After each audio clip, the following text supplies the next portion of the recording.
High all, আজকে নিয়ে চলে এসেছি একটা healthy recipe Lockie with soybean. তো এটাকে আমরা লাউ বলি।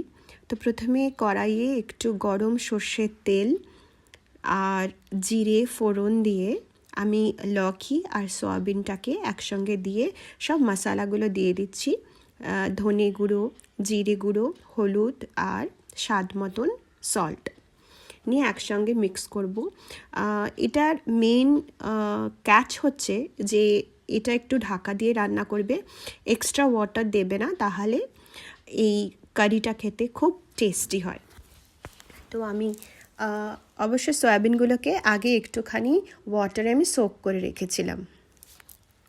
এটাকে একসঙ্গে মিক্স করে নিয়ে আমি এখানে একটা মশলার পেস্ট বানিয়ে নিয়েছি। এটার মধ্যে আছে টমেটো, জিঞ্জার আর অনিয়ন। আর তোমরা যদি এটা নিরামিষ করতে চাও তাহলে এখানে অনিয়নটা দিও না।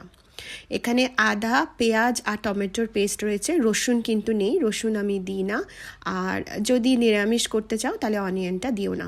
সঙ্গে একটু সামান্য আমি ধনে পাতা দিয়ে দিয়েছি, কোরিয়েন্ডার লিভস নিয়ে একসঙ্গে ভালো করে মিক্স করে এটাকে আমি এবার কিছুক্ষণ ঢাকা দিয়ে রেখেছিলাম। দেখো লাউটা বেশ, লকিটা বেশ একটু বয়েল হয়ে গেছে। তারপরে আমি তোমাদের যতটা ইচ্ছে ততটা আমি একটুখানি স্পাইস দিয়ে দিলাম, একটু লঙ্কা গুঁড়ো আর লাস্টে একটুখানি জিরে আর তোমার ধনেটাকে হালকা হালকা ফ্রাই করে দিয়ে দেবো, ওটাতে একটা আলাদা টেস্ট আসে। তৈরি হয়ে গেল লকি সবজি উইথ সয়াবিন। এটাকে আমরা লাউ বলি বাংলায়, আর সয়াবিনের সঙ্গে এটা খেতে খুব tasty and very very healthy.